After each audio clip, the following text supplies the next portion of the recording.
쉽죠?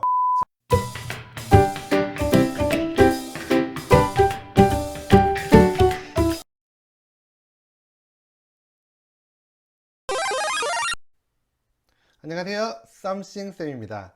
자, 오늘은 6학년 1학기 1단원 분수의 나눗셈에 들어가기 전에 우리가 꼭 알고 넘어가야 되는 내용들에 대해서 체크해보는 준비 단계입니다. 자, 여러분들이 이미 앞에서 배웠던 내용이기 때문에 크게 어려운 내용은 없을 거예요. 하지만 잘 기억이 안 난다거나 난 선생님 아직 잘 모르겠어요 하는 친구들도 걱정 마세요. 오늘 선생님을 잘 따라오면 됩니다. 잘 따라오세요. 준비됐죠? 네. 그러면 오늘 선생님과 어떤 내용을 할지 한번 살펴보도록 합시다. 자, 다 한 번씩 봤던 내용들이죠. 한번 살펴볼게요. 자, 등분할, 그리고 전체와 부분의 관계, 그리고 나머지가 있는 자연수의 나눗셈, 크기가 같은 분수, 약분과 통분, 그리고 분수의 곱셈까지. 자, 우리 분수의 나눗셈을 공부하기 위해서 이것들을 잘 기억하고 있으면 훨씬 쉽게 분수의 나눗셈을 할 수 있을 것 같습니다. 그러면 하나씩 살펴보도록 할게요. 먼저 등분할입니다. 여러분들 분할이 뭐예요? 분할. 여기 나오는 분할이 뭡니까? 그쵸? 분할은 나눈다라는 거예요. 나눈다. 자, 그런데 등분할은 뭔가? 자, 이 등분할은 똑같이 나눈단 말이에요. 어떻게? 똑같이 나눈다는 거예요. 그러면 어떻게 똑같이 나누느냐? 그게 중요하겠죠. 자, 어떻게 똑같이 나누느냐? 두 가지를 생각해 줘야 됩니다. 무엇이냐면 모양과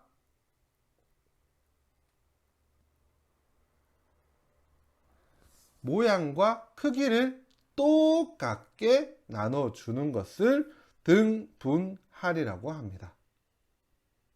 자, 한번 그림으로 살펴볼까요? 있습니다. 여기 두 개의 그림이 있습니다. 먼저 사각형을 선생님이 등분할해 보도록 하겠습니다. 자, 일단 선생님이 이 사각형을 4등분해 볼게요. 자, 이 사각형이 지금 4등분이 됐어요. 근데 잘 보세요. 자, 이 사각형의 모양과 크기는 어떻습니까? 네, 모두 같습니다. 그래서 이 사각형은 지금 4등분으로 등분할 되었다고 이야기할 수 있습니다. 이 원도 마찬가지예요. 원도 한번 볼까요? 원은 선생님이 한번 8등분 해볼게요. 자, 지금 8등분이 됐어요. 어떤 모양으로? 하나, 둘, 셋, 넷, 다섯, 여섯, 일곱, 여덟. 이 8개의 모양이, 8개의 도형이 모양과 크기가 똑같게 나누어졌죠. 8등분으로. 자, 이런 것을 무엇이라고 한다? 등분할. 다시 얘기해서 모양과 크기를 똑같게 나누어 주는 것을 등분할이라고 합니다. 자, 여러분들 요 원에서 이렇게 등분할 된 거는 어디서 많이 봤습니까? 그렇죠. 여러분들 우리 피자 시키면 이렇게 등분할 돼서 피자가 배달이 오죠. 왜? 요 조각들을 똑같은 모양과 똑같은 크기로 잘라서 줘야지 먹는 사람들이 서로 사이좋게 먹을 수가 있겠죠. 그렇죠? 자, 근데 선생님 여기서 한번 퀴즈를 한번 내볼게요. 자, 여기 보세요. 자, 여기 똑같은 원이 있어요. 자, 이 원도 이렇게 여러 개로 지금 나누어 놨는데 이 원은 등분할을 한 것이라고 이야기할 수 있을까요? 없을까요? 네. 이 원은 등분할을 했다고 할 수 있습니다. 와우. 네. 선생님이 두 가지만 생각해라고 했죠. 모양과 크기가 같게 나누면 된다고 했어요. 자, 이 모양과 크기가 이것들이 전부 다 어때요? 다 똑같아요. 이것들의 모양과 크기가 다 똑같게 나누었기 때문에 이 원도 등분할이라고 이야기할 수 있습니다. 신기하죠? 자, 등분할은 꼭 이런 모양뿐만 아니라 이런 식으로 다양하게 똑같은 모양과 크기만 만들 수 있다면 다양한 방법으로 등분할을 할 수가 있어요. 자, 그런데 피자를 배달을 했다. 근데 피자를 만약 이런 모양으로 잘라서 배달을 하면 어떤 문제가 생길까요? 그렇죠.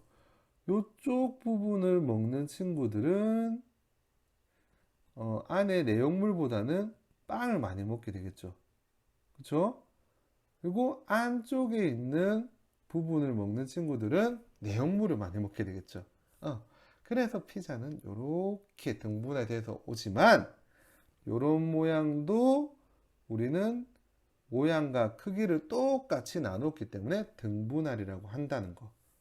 요것만 기억하고 넘어가면 됩니다. 이해됐습니까? 쉽죠? 자, 다음으로 넘어갈게요. 자, 앞에서 우리가 이미 등분할을 다 해봤어요. 그쵸? 자, 이 사각형은 몇 등분한 겁니까? 사각형은 4등분을 했죠. 그리고 이 원은 몇 등분을 했습니까? 원은 8등분을 했습니다. 자, 그러면 이 사각형의 전체는 지금 4등분을 했으니까 몇 개라고 이야기하면 될까요? 전체는 4등분을 했기 때문에 4개로 이루어져 있다고 보면 되겠죠. 그리고 선생님이 이 4개 중에서 하나를 가져갔다 라고 하면 선생님은 전체에서 얼마를 가져갔을까요? 물어보면 뭐라고 이야기하면 될까요? 그렇죠. 전체 4개 중에서 한 부분 중에 하나를 가져갔기 때문에 4분의 1로 나타낼 수 있습니다. 원도 한번 볼게요. 원은 선생님 몇 등분 했습니까? 네, 8등분 했죠. 그럼 전체가 얼마예요? 전체가 8이 되죠. 그 중에서 선생님이 이번에는 한 칸이 아니라 3칸을 선생님이 가져갔어요. 3칸을. 그러면 전체가 8인데 부분을 몇 칸 가져갔어요? 3칸 가져갔죠. 그러면 선생님은 전체에 얼마를 가져갔을까요? 하면 뭐라고 나타내면 됩니까? 그렇죠. 8칸 중에서 3칸을 가져갔으니 8분의 3이라고 나타낼 수가 있는 거죠. 자, 우리가 많이 본 거예요. 이렇게 전체와 부분의 관계를 나타낸 수식을 우리가 무엇이라고 한다? 분수라고 나타내고, 그리고 이 막대의 분수에서 이 막대의 아랫부분에 있는 것을 무엇이라고 한다? 분모라고 이야기하고, 위에 막대의 윗부분에 있는 것을 우리가 분자라고 이야기합니다. 어렵지 않죠? 자, 다음으로 넘어갈게요. 자, 다음은 나머지가 있는 자연수 나눗셈이에요. 자, 23 나누기 5가 있네요. 자, 이거는 전혀 어렵지 않아요. 일단 계산부터 해볼까요? 자, 아주 쉽지만 가로셈으로도 여러분들 다 할 수 있는 거 알지만 선생님이 세로셈으로 한번 계산을 해볼게요. 자, 나누어지는 수가 얼마예요? 나누어지는 수가 앞에 있는 숫자죠. 자, 나누어지는 숫자가 23입니다. 그리고 나누는 수가 5예요. 5. 자, 그러면 이 23의 5는 몇 번 들어갈까요? 자, 5, 5, 25 하면 23을 넘어버리니까 5는 23에 4번까지 들어갈 수 있겠네요. 그러면 5, 4, 20 하고 나면 나머지는 3이 되겠네요. 계산은 너무 쉬워요. 여기 4는 우리가 무엇이라고 할 수 있죠? 4는 목이라고 이야기하죠. 그리고 이 3은 나머지라고 이야기합니다. 자, 그래서 우리가 어떻게 나타내면 4, 목은 4, 점점점 나머지 3 이렇게 나타낼 수가 있어요. 자, 그런데 우리가 나눗셈을 배울 때는 나눗셈은 여러 가지 형태가 있어요. 어떤 여러 가지 형태가 있느냐? 자, 요 문제를 선생님이 두 가지 형태로 나타내 볼게요. 먼저 요렇게 답할 수 있죠. 한 사람에게 23개의 빵을 5명에게 나누어 주면 빵은 한 사람에게 4개씩 나눠줄 수 있고 3개가 남습니다 라고 이야기할 수 있지만, 만일 문제가 23개의 빵을 전부 다 5명이 다 나눠 먹는다면, 나머지 없이, 그렇다면 한 사람이 먹는 빵의 개수는 몇 개일까요? 라고 물어보면 이렇게 나머지가 나오면 안 되겠죠. 요런 나눗셈은 목만 나오는 나눗셈이기 때문에, 자, 요런 나눗셈을 우리가 분수의 나눗셈에서 한번 알아보도록 할 겁니다. 자, 자세한 거는 분수의 나눗셈을 공부할 때 다시 한번 알려주도록 하겠습니다. 자, 다음으로 넘어가겠습니다. 크기가 같은 분수입니다. 아주 쉬워요. 자, 잘 보세요. 자, 3분의 1이죠. 자, 3분의 1은 선생님 지금 막대 3개를 그려 놓았는데, 자, 막대에 일단 크기가 다 똑같죠? 그렇죠? 첫 번째 막대를 보니까 지금 3칸으로 나눠져 있어요. 그럼 3분의 1은 전체가 3개 중에서 1개를 색칠하라. 부분을 1개를 색칠해라 이 말이다. 그렇죠? 그러면 이 3칸 중에서 3분의 1을 나타내려면 어떻게 하면 됩니까? 여기다가 1칸을 색칠해주면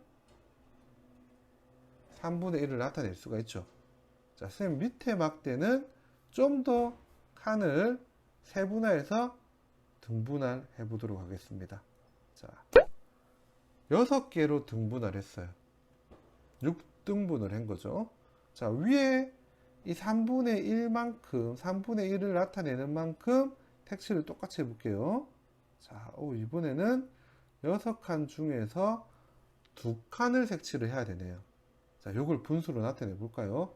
몇 칸, 전체 몇 칸 중에서, 전체 6칸 중에서 부분 2칸을 나타내니까 6분의 2로 나타낼 수가 있습니다.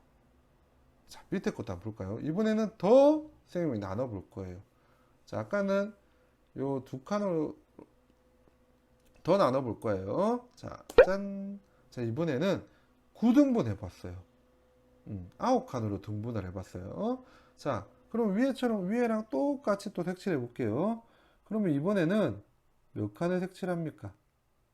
그렇죠. 이번에는 3칸을 색칠하네요. 자, 지금 똑같이 색칠했어요. 크기는. 자, 그럼 마지막 막대는 지금 9등분을 했으니까 전체가 몇 개? 전체가 9개 중에서 이 색칠한 부분이 몇 칸이에요? 3칸이죠. 그러면 분수로 나타내면 9분의 3으로 나타낼 수가 있겠죠. 자, 어렵지 않죠? 자, 지금 이 3분의 1과 6분의 2와 9분의 3이 크기가 같은 분수예요. 자, 그림으로 나타내니까 너무 쉬운데, 자, 요 원리를 한번 확인해 볼까요? 자, 그럼 3분의 1에서 3분의 1과 6분의 2가 같아요. 그렇죠? 3에서 분모를 보니까 3에서 6으로 변했는데, 이때 이 3이라는 분모에 얼마를 곱해주면 분모가 6으로 바뀔까요? 그렇죠. 2를 곱해주면, 3에 2를 곱해주면 분모가 6이 됩니다. 자, 그런데 분모에 2를 곱해줬으면 분자에도 똑같이 어떻게 해줘야 돼요? 그렇죠? 분자에도 똑같이 2를 곱해줘야 되기 때문에 1 곱하기 2에서 6분의 2가 됩니다. 요게 이제 3분의 1과 6분의 2가 같아지는 원리예요. 자, 3분의 1과 9분의 3도 한번 비교해 볼까요? 자, 3이 분모 3이 분모 9가 되려면 얼마를 곱해주면 됩니까? 그렇죠. 3을 곱해주면 돼요. 그럼 분모에 3을 곱했으니까 분자에도 얼마를 곱해준다? 3을 곱해주면 분수가 어떻게 돼요? 그러면 9분의 3이 된다는 거죠. 자, 이런 원리만 알면 여러분들이 크기가 같은 분수를 무제한으로 만들 수가 있어요. 자, 그럼 예를 들어서 자, 이번에는 3분의 1에서 분모에 4를 곱해준다고 합시다. 그러면 분모가 얼마가 됩니까? 3, 4, 12가 되죠. 그럼 분모에 4를 곱해줬으니까 분자에도 똑같이 4를 곱해주면 12분의 4가 되는 거죠. 그 다음에 5를 곱해주면, 분모에 5를 곱해주면 분자에도 똑같이 5를 곱해줘서 15분의 5. 이런 식으로 여러분들 크기가 같은 분수는 무제한으로 만들 수가 있습니다. 쉽죠? 자, 다음으로 넘어가겠습니다.